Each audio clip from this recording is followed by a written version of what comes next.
তুমি আমাদের জানাওনি কেন? তুমি কাটলে কেন? তোমার রেহাই দেবো? তুমি কি রেহাই পাবে? ঘর বাড়ি তোর সব ভাঙচুর করে তোর হাত পা কুচে দেবো আমি একদম। তুই কেন করলি কেন? কোথা থেকে কি করে সংশোধন কর, না তো তোর কালকে সকালে জয় করে দেবে, রাত্রির মধ্যে তো জয় করবা আজকে, রাত্রির মধ্যে তোর ঘর বাড়ি ভাঙচুর করে জয় করতে পারবি। এসআইআর আবহে ভাইরাল হয়েছে এই অডিও।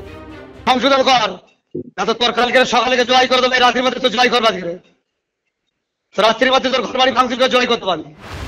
বিজেপির অভিযোগের ভিত্তিতে সন্দেশখালীর ১ নম্বর ব্লকের তৃণমূলের বিএলএ জামিরুল ইসলাম মোল্লাকে গ্রেফতার করেছে নেচার থানা।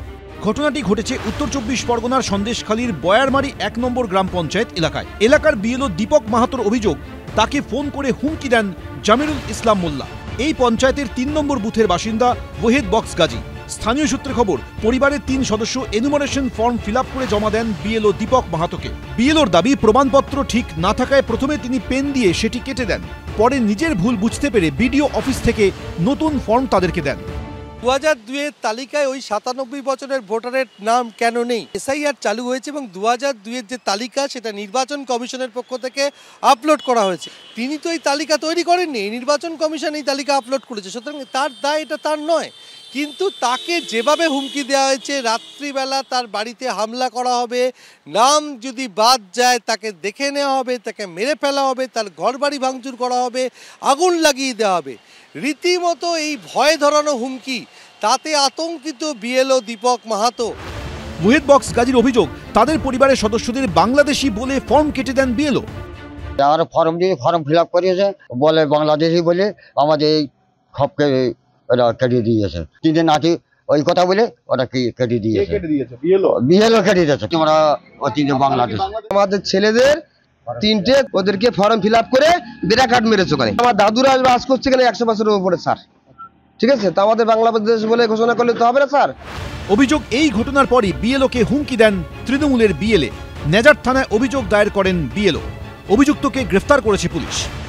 হুমকি দিয়ে বলেছিলেন যে তোমার ঘর বাড়ি জ্বালিয়ে দেবো, পুড়িয়ে দেবো, তোমাকে কেটে কুচি কুচি করবো, এই রাতের মধ্যে তোমাকে ঘর বাড়ি থেকে জ্বালিয়ে পুড়িয়ে ইয়ে করবো। আমি খুবই আতঙ্কিত রয়েছি। এই নিয়ে শুরু হয়েছে রাজনৈতিক চর্চা। এখানে কেউ ভারতীয় নেই, তারা আজকে বিএলও যারা কাজ করছে হুমকি দিচ্ছে, একটিও বাংলাদেশি রোহিঙ্গা মুসলমান তৃণমূলকে রাখতে দেবো না। সন্দেশকারীদের কোন এক তৃণমূলের নেতা সে বলেছে কার নাম বাদ দিয়েছো, মুখটা বাদ দিয়েছো কেন, অতএব জবাই করে দেবো, মানে খুন করে দেবো। কিন্তু গোটা রাজ্য জুড়ে বিএলওদের উপরে যে অসম্ভব চাপ তৃণমূল বিজেপি তৈরি করেছে, এর ভিত্তি হচ্ছে তার মতন ব্যবস্থা করে দিয়েছে নির্বাচন কমিশন প্রস্তুতি ছাড়া এই এসআইআর এর ব্যবস্থা।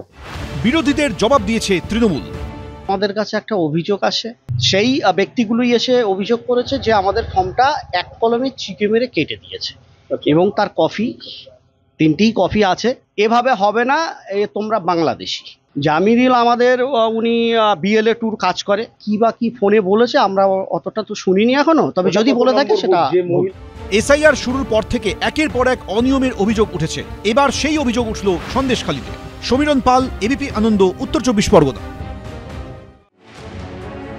আসলে প্রতিবেশী, কিন্তু ভোটার কার্ডে বাবা।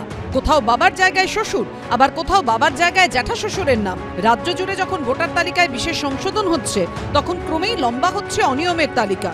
আলিপুরদুয়ার, দক্ষিণ ২৪ পরগনার পর এবার চাঞ্চল্যকর অভিযোগ উঠল উত্তর ২৪ পরগনার সন্দেশখালী ২ নম্বর ব্লকের বেড়মজুড়ে। ভোটার তালিকায় নাম থাকা নূর ইসলাম মোল্লা বাংলাদেশের নাগরিক বলে অভিযোগ, কিন্তু স্থানীয় সূত্রে খবর তার বাবার নামের জায়গায় যে মোস্তফা মোল্লার নাম আছে তিনি আদতে তার শ্বশুর। অভিযোগ, শ্বশুরকে বাবা দেখিয়ে তিনি ফিল আপ করে ফেলেছেন এসআইআর এর ফর্ম, যদিও বাবা বাংলাদেশের নাগরিক নন বলে দাবি করেছে মেয়ে। মোস্তফা কি তোমার দাদু হয়? হ্যাঁ। আচ্ছা, তোমাদের এখানেই বাড়ি? না তোমার বাবার বাড়ি বাংলাদেশে? বাংলাদেশে না, এখানে। অন্যদিকে মোস্তফার মোল্লা স্বীকার করে নিয়েছেন নূর ইসলাম মোল্লা তার ছেলে নন। কি হয় আপনার? আপনার মেয়ের সঙ্গে বিয়ে দিয়েছেন? ইসলামের বাড়ি কি অ্যাকচুয়ালি বাংলাদেশে? না। তাহলে বাংলাদেশে। আপনি ওর বাবা সেজে এসআইআর এর ফর্ম ফিল আপ করেছেন, এরকম কিছু? না। আপনার কে বাবা বানিয়ে ও হচ্ছে ভোটার হয়েছে, এরকম কিছু? আপনাকে বাবা বানিয়ে ভোটার হয়েছে? বিষয়টি প্রকাশ্যে আসতেই তৃণমূলের বিরুদ্ধে সরব হয়েছে বিজেপি। সন্দেশখালী এবং এই সীমান্তবর্তী সব এলাকায় শাহজাহানের মতন লোক সব জায়গায় রোহিঙ্গা বাংলাদেশিদের ভর্তি করে রেখেছে। অঞ্চল প্রধান যে একটি অঞ্চলের প্রশাসনিকভাবে দায়িত্ব এবং মানুষের সেবা দেয়, সে বাংলাদেশি। বিজেপির সব চক্রান্ত ও বহু বছর ধরে বাস করে আছে এখানটায়, প্রায় 30-40 বছর ধরে এখানে বাস করে আছে। সুরকে পিতা বানিয়েছে, ভুল সব, মানে বিজেপির সব চক্রান্ত। নূর ইসলাম মোল্লা বাংলাদেশি, সেটা মেনে নিয়েছেন সন্দেশখালী 2 নম্বর ব্লকের তৃণমূলের কিষাণ সেলের সভাপতি মেঘনাথ মণ্ডল। থেকে প্রায় 30 বছর আগে ওই ভদ্রলোক বাংলাদেশ থেকে আমাদের ভারতবর্ষে এসেছিলেন এবং সেই সময় বামফ্রন্ট সরকার এখানে ছিলেন ক্ষমতাতে, সেই সময়তে তিনি এখানকার ভোটারও হয়েছেন। এর আগে আলিপুরদুয়ারের কালচিনিতে প্রতিবেশীকে বাবা সাজিয়ে পদবি পাল্টে ভোটার তালিকায় নাম তোলার অভিযোগ ওঠে এক বিএলওর স্বামীর বিরুদ্ধে। একই রকম অভিযোগ ওঠে উত্তর 24 পরগনার চাকলায়, সেখানেও শ্বশুরকে বাবা দেখিয়ে এসআইআর এর ফর্ম পূরণের অভিযোগ ওঠে। দক্ষিণ 24 পরগনায় আবার জ্যাঠা শ্বশুরকে বাবা বানিয়ে আধার কার্ড ও ভোটার কার্ড করার অভিযোগ উঠেছে বাংলাদেশি নাগরিকের বিরুদ্ধে। সমীরণ পালের রিপোর্ট, এবিপি আনন্দ, উত্তর 24 পরগনা। এবিপি আনন্দ, এগিয়ে থাকে, এগিয়ে রাখে।